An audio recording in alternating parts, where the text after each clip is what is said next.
sikuwa na environment yenye inaruhusu nibebe mtoto wangu kazini, ingawa nilikuwa na uwezo wa hiring a nanny mwenye atanilelea mtoto, but nikiangalia ile environment ya kazini ambapo nafaa maybe express, because singeweza kukaa na maziwa for the entire 8 hours za kufanya.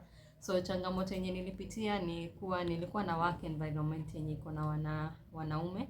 I was the only lady. So that being in place is I had to go home to breastfeed my baby, because even if you look at the workplace, hakukuwa na facility, maybe a fridge to provide where I could put the milk. Alafu the other thing is I got support from my colleagues, just the manager, but to some extent haikuwa ile like complete support, because kuna wakati niliomba ruhusa tu kidogo nipeleke mtoto clinic, but nikapata changamoto na my then supervisor who was new akaniambia kuwa it's against the company's policy if nimeomba leave na imepita more than 4 hours. Actually haikuwa leave, nilikuwa naomba ruhusa nipeleke mtoto, but then nikaambiwa nikipitisha more than 4 hours then hiyo ita count kama as deducted leave. Na ukiangalia leave are there for emergency days. This is a natural thing. I'm supposed to take my baby for clinics until the age of 5 years. So for me that was a wake up call to advocate and also to lobby, because most of the moms, sana wale informal settlement, ndasema wananyanyaswa ama like mazingira are not safe, because hawajui wako na hiyo right ya kukuwa na lactating spaces ama ka 1 hour within their working period yenye wanaruhusiwa kwenda kunyonyesha mtoto, because if it's in that situation, then ni kama tunaambia mama we chagua kazi ama uchague mtoto. So for me what I will lobby for is workplaces, supervisors wakuwe supportive. Even hata yule mwenye anafanya hoteli, hata kama ni kibarua ya siku moja ama ni 5 hours, patia huyo mama the time she needs, because being a mom is a journey of its own, and it's a very demanding journey. If we don't give mom support, then we are subjecting these moms to mental health issues, ambapo tutapata this thing we call postpartum depression. Haikujagi juu tu mtu amekaa. It comes because there's no that support, there's no that enabling environment where we give moms so that they are able to balance work and the babies. So we are lobbying for that environment. Kwa policies zenye tuko nazo, tuko na bill ilipitishwa 2019 ya story na breastfeeding yenye inasema employers should provide place ya kulactate. Hey, let's say in Kenya there are those who have complied. An example, it's Safaricom. They even have a daycare center, but a lot of organization and also offices bado hazijafanya. We can Chuka Market, I understand Chuka Market, they have a lactating space, and also Kisumu kuna wale wanajaribu, but it has not been streamlined. And also Health Act inasema like an employer should provide at least 40 hours of the working time yenye mtu anafaa kwa kufanya kazi, either ku breastfeed ama ku express, which is not the case. It's just like imebaki tu hapo kwa policy level. So it's a call, and it's a breastfeeding week, it's a call upon to our leaders and also organizations and also offices to enact this, so that, as Leah stated, so that wanawake wasichague familia ama kazi. That's very important. And also tukiangalia kwa informal settlement, it's really difficult because for starters, information yenye iko, we can say they're not given the right information, because utapata mtu amejifungua the second week mtoto ameshapewa uji, reason being mtoto analia sana, not understanding kuna other causes kama colic ama mtoto wa shibi anaambiwa, na maybe that mtoto kutoshiba ni because mtoto hanyonyeshwi sana. So unapata ile information iko kwa informal settlements.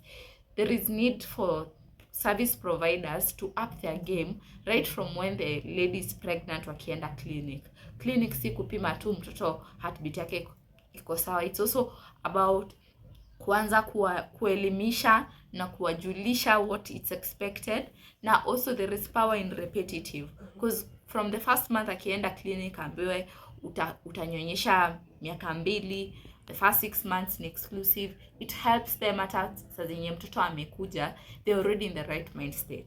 And also kueleza the ways of boosting the milk, because unapata kama mama amechoka, ako na stress, maziwa inapungua, that's why unapata watoto kidogo wanapewa chakula mapema, wakielezwa state zenye wanafaa kuwa in. And also kama healthcare providers wanaweza advise wakuje na partners wao ama support system, so that wanaweza understand how to support them during that process. Inaweza saidia sana to exclusively breastfeed for 6 months and also endeleze kunyonyesha mpaka mtoto afike miaka 2.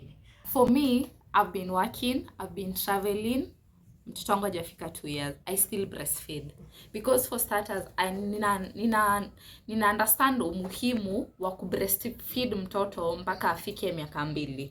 For starters, hiyo ni kitu moja imenisaidia mimi. So this is just a call up upon, it's just 2 years. Na hizi 2 years can go a very long way to helping this kid in the future. Because unapata kubreastfeed inasaidia na antibodies. Mtoto kuna ile antibody iko kwa maziwa inasaidia mpaka kusaidia kuboost immunity. So it's just a call upon our employers to provide the space ya kutoa maziwa na also the time kama mama anaweza kuja na mtoto wake kunyonyesha ama kutoa hiyo maziwa, na also to provide the services, because unapata kuna mama anaweza taka kutoa maziwa but ofisi yake haina fridge, so inamaanisha hiyo maziwa itaharibika, because kama ijeko kwa fridge within 4 hours maziwa imeharibika. That's why unapata mtu anakuwa discouraged, na maybe kama hauna place, unapata kama hakuna hiyo place yenye unaenda kutolea maziwa, kidogo inakuwa discouraging, because inabidi utolee maziwa kwa loo ama ujifiche. So unaona hata inakuwa it's already mental draining for this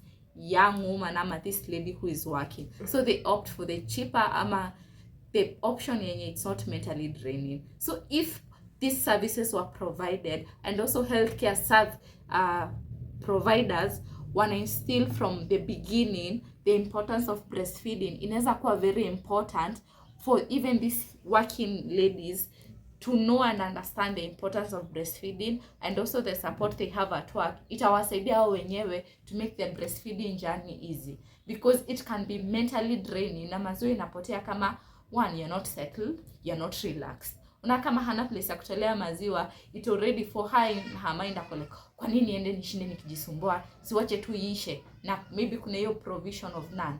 So it becomes, it's a very thin line. Kwanza services zingekuwa na wanajua umuhimu, maybe majority of them could have opted for it. Majority wanasema wache ikae because it's draining. So my take is, being a mom is a natural call. I know you can do it. So my advice will be, if you are in a position yenye unaweza breastfeed mtoto, like literally uko na maziwa, but you chose not to, we won't fight you as a mom, but what we know best is, we know breast milk is everything. Even for moms when you are maybe Turkana, those guys don't have access to food like the way we have. Like unajua sisi hata at least tuna afford carbs, tuna afford proteins, tuna afford fruits na veggies, but for breast milk it's very essential. And I think kama mama, I think you should, there's that love that comes between a mom and a child, and I know there's no mom who would want to subject their kids to illnesses, especially wakiwa wadogo at that infant age. Yeah, like, you know, you don't want to see your baby in tubes ama akilishwa na pipes. You know, it's a very traumatic experience. So for me, my call will be, as a mom, take it easy on yourself. You can do it. Our moms have done it. We have done it. The next generation will also do it, because I know breastfeeding is something that we cannot change.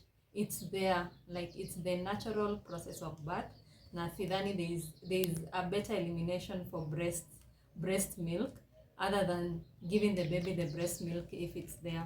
So my other call to action would be for employers, both in informal and in both informal and informal settlement.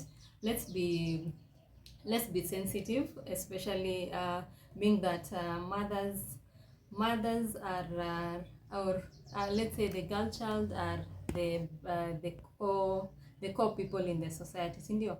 Juu kama si mama ama kama si mama yangu singekuwa hapa, si ni ukweli? So the generation that is to come, I think women should be treated better because they are the ones who make a society. Of course, with the support of our fathers and brothers and sisters. So I think what I would call is for upcoming CBOs, hotels, even the person who is employing pale kwa M-Pesa, let's be sensitive when you're dealing with a mom, because at that crucial age it's very sensitive. Na for this mom akona needs, you cannot tell a mom to choose a baby or to choose work. She needs both. There are some who are single moms, they don't have the support of their partners, so they are forced to go to an extreme of working even before they finish their leave. I know there are some wenye hawapewi leave. Kuna mama tu atazaa hivi and it's barely 3 weeks unamwona huku nje akifanya kazi, not because she has a choice but it's because of circumstances. So what I would call is let's be sensitive, because we are human beings and our call is to be sensitive, especially in ensuring moms have the supportive environment that they want. And I think we'll make a better society if we all make society better for everyone.